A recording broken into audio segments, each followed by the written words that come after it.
अस्सलाम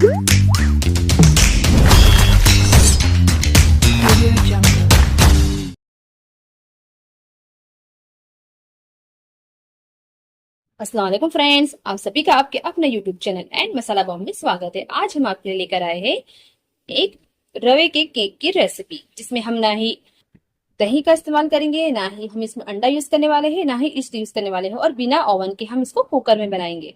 और ये बहुत ही आसानी से फटाफट बन जाता है और इसे बनाना बहुत आसान है। अगर आप पहली बार भी केक बना रहे हो तो पहली बार में ही आपका केक बहुत ही परफेक्ट बन के तैयार होगा, क्योंकि हम एक परफेक्ट मेजर के साथ इसको बनाएंगे और आपको एक परफेक्ट मेजरिंग से बताएंगे, जिससे आपके केक कभी खराब नहीं होंगे।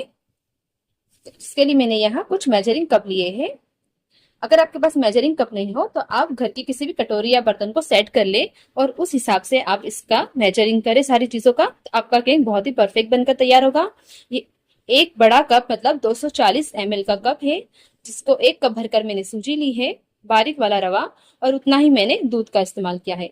उससे बिल्कुल आधा मतलब आधा कप मैंने 120 ml पिसी हुई चीनी ली है, और उससे आधा मतलब एक चौथाई कप मतलब 60 ml का ये मेजरिंग कप है, उतना भरकर मैंने मैदा लिया है। आप मैदे की जगह पर गेहूं के आटे का भी इस्तेमाल कर सकते हैं, और उतना ही मैंने रिफाइंड ऑयल लिया है।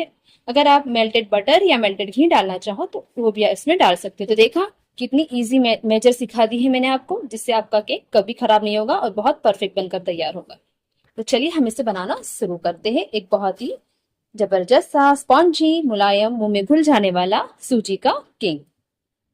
तो सबसे पहले हमने जिस बर्तन में केक बनाना है वो ले लिया है। अगर आपके पास केक का मोल्ड है तो आप वो ले सकते हो, या एल्यूमिनियम की किसी भी तपेली में या डब्बे में आप केक बना सकते हो। मैंने यहाँ पर स्टील का बर्तन लिया है।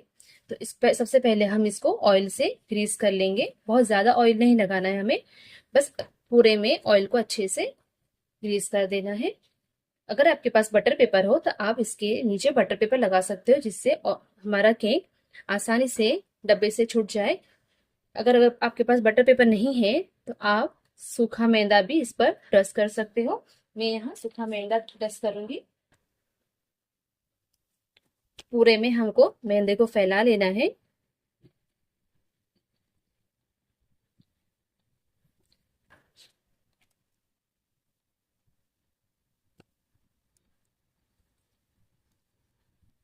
और एक्स्ट्रा मैदा जो है उसको निकाल देंगे हम। तो ये हमारा केक का मोल्ड तैयार है। यहाँ हमने एक बॉल ले लिया है जिसके अंदर हम केक का बैटर रेडी करेंगे। तो केक के लिए हमने एक कप भरकर, ये 240 ml का मेजरिंग कप है। अगर आप किसी कटोरी से मेजर कर रहे हो तो जो कटोरी भरकर आप रवा लोगे उतना ही आपको दूध भी डालना होगा। तो ये 240 ml की जो मेजरिंग कप है उससे मैं बारीक वाला रवा ले रही हूँ। अगर आपके पास मोटा वाला रवा है तो आप उसको मिक्सी में चलाकर उसका एक बारीक सा रवा बना ले। अभी हम इसके अंदर दूध डालेंगे। जितना हमने रवा लिया था उसी कप से मेजर कर कर हम दूध भी लेंगे। थोड़ा थोड़ा कर कर हम इसमें दूध डालते जाएंगे। उसको अच्छे से हम मिक्स करेंगे। अभी हमें सिर्फ 2 चम्मच जितना दूध इसमें बचा लेना है, जो हम बाद में इस्तेमाल करेंगे। अभी हम रवे को दूध में अच्छे से मिक्स कर लेंगे और 10 मिनट के लिए रवे को फूलने के लिए रख देंगे, क्योंकि अगर ये रवा रेस्ट करेगा और अच्छे से फूलेगा तभी हमारा केक अच्छा सा स्पॉन्जी बनेगा। अगर हम तुरंत ही केक बनाना शुरू करेंगे तो हमारे रवे ने दूध नहीं पिया होगा, वो सॉफ्ट नहीं होगा, तो हमारा केक भी हार्ड बन जाएगा। तो अभी हम 10 मिनट के लिए रवे को रेस्ट करने देंगे। 10 मिनट हो चुके हैं। अब हम हमारी सूजी को चेक कर लेते हैं। सूजी ने सारा दूध पी लिया है, आप देख सकते हो, और ये अच्छे से फूल गई है और सॉफ्ट भी हो गई है। हमें बिल्कुल ऐसे ही सूजी को सॉफ्ट करना है। ये स्टेप करना बहुत जरूरी है। अगर आप सूजी को सोक करने के लिए थोड़ा टाइम नहीं छोड़ोगे तो हमारा केक अच्छे से नहीं बनेगा। अब हमको इसमें कुछ देर के लिए हम इसको 2-3 मिनट के लिए अच्छे से फेंट लेंगे। अब हम इसमें एक चौथाई कप 2 से 3 चम्मच जितना मैदा डाल देंगे। आप चाहे तो गेहूं का आटा भी डाल सकते हो, और इसको भी हम अच्छे से मिक्स कर लेंगे। साथ ही हम इसमें डाल देंगे आधा कप पिसी हुई शक्कर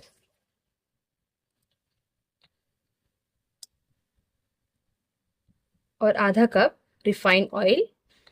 अगर आप रिफाइन ऑयल ना चाहो तो आप इसमें मेल्टेड बटर या मेल्टेड घी भी डाल सकते हो। अगर आप ऑयल डालो तो बिना स्मेल वाला रिफाइन ऑयल डालना है। मैंने यहाँ सनफ्लावर ऑयल का इस्तेमाल किया है। सभी चीजों को हम अच्छे से पहले मिक्स कर लेंगे।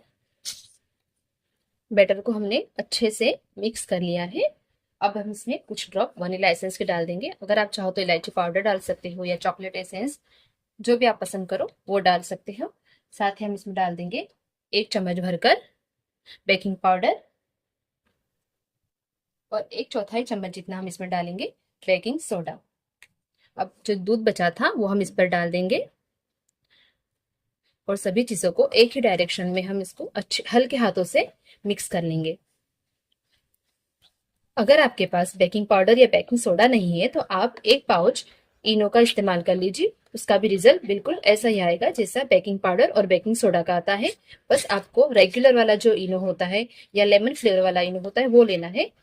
कोको कोला वाला इनो नहीं लेना है, वरना आपका केक कोको कोला फ्लेवर का बन जाएगा। अब हम इसको हमारे जो मोल्ड हमने केक के लिए बनाकर रेडी रखा था उसमें इसको डाल देंगे। ऊपर से हम कुछ टूटी फूटी डाल देंगे। केक को डेकोरेशन करने के लिए और कुछ कटे हुए बादाम से इसको सजाएंगे। जो भी चीज आप इस पर डालना चाहो, काजू बादाम किशमिश, वो आप यूज कर सकते हो और कुछ किशमिश भी डाल देंगे। अब हम हमारे केक को बेक करते हैं।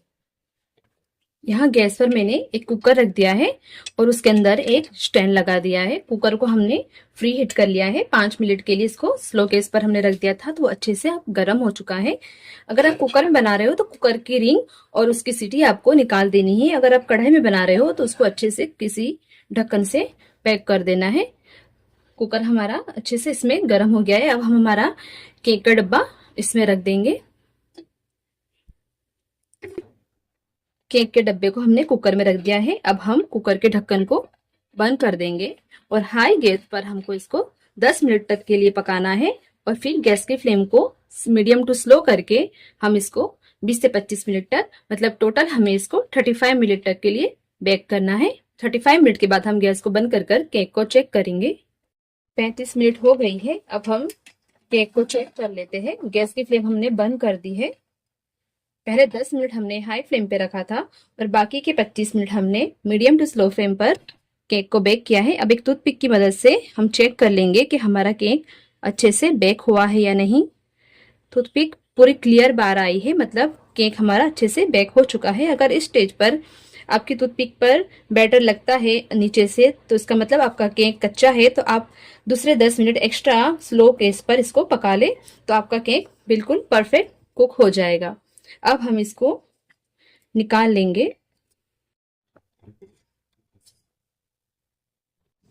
केक को हम कुछ देर तक ठंडा होने देंगे। उसके बाद नाइफ की हेल्प से साइड से इसको अलग कर देंगे। वैसे हमारा केक किनारों से अलग हो ही चुका है और ठंडा होने के बाद हम इसको मोल्ड से निकाल लेंगे। अगर केक ठंडा है तो आसानी से मोल्ड से निकल जाएगा। अगर गर्म है तो आपको इसको कुछ देर ठंडा करने के लिए रखना होगा।